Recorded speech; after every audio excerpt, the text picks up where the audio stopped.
Hari ni aku nak share dengan korang semua pasal satu Ultraman ni yang dikatakan antara Ultraman yang paling pembersih berbanding dengan Ultraman yang lain.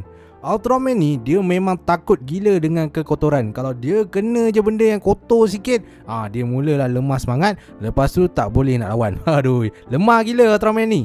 Korang nak tahu apa nama Ultraman ni? Nama Ultraman ni ialah Ultraman Z dan dia ni berasal dari planet Nebula N95. Kemunculan Ultraman Z ni dapat disaksikan dalam movie yang bertajuk Ultraman Z yang telah ditayangkan pada tahun 1996.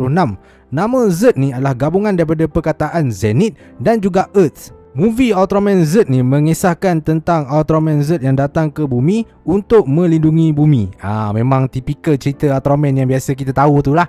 Di bumi, Ultraman Z telah bertukar menjadi manusia yang bernama Katsuto Asahi. Katsuto ni dia bekerja di sebuah stesen minyak yang bernama Idemitsu Petrol Station.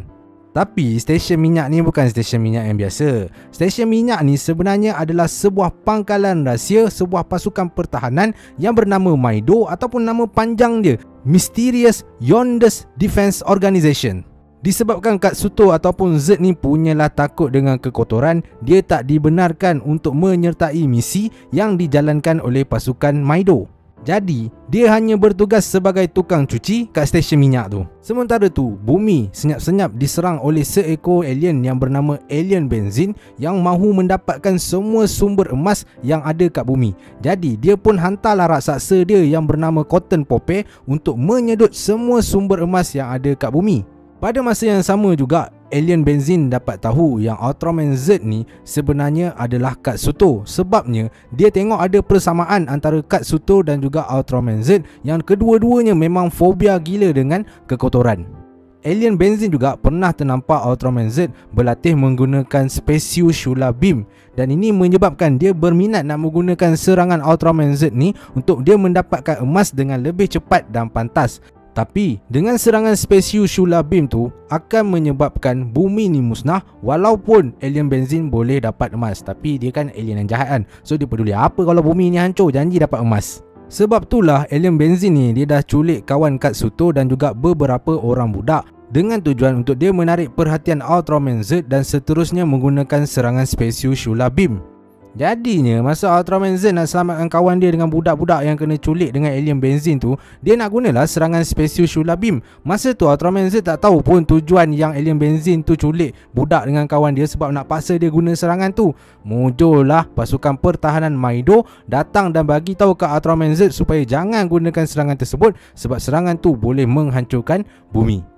Z pun masa tu dia pun nak lawan lah jarak dekat dengan Alien Benzin dan juga Cotton Pope tu. Tapi malangnya depan dia ada lopak air yang besar gila dan air tu memang kotor. So benda tu menyebabkan Ultraman Z dia rasa ragu-ragu nak masuk dalam air tu untuk menyeberang dan menyelamatkan kawan dia dan juga budak-budak yang kena culik tu. Z pun cubalah gagahkan diri untuk menyeberang kawasan lopak air yang kotor tu. Tapi bila dia masuk je dalam lopak air yang kotor tu, dia punya color timer terus berkelip-kelip dan badan dia jadi lemah dan dia akhirnya tenggelam ke dasar lopak air tu.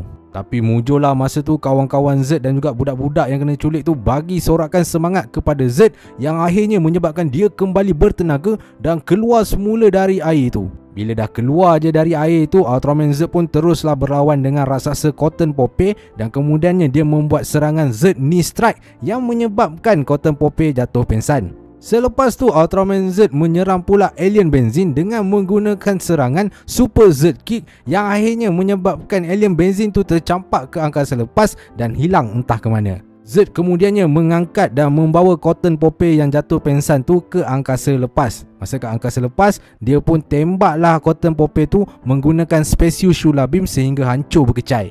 Satu lagi benda yang unik pasal Ultraman Z ni selain daripada terlalu pembersih dan memang tak suka pada kekotoran, Ultraman Z ni kalau dia nak bertukar dari manusia menjadi Ultraman, dia hanya perlu menggunakan berus gigi je. Amazing gila kan?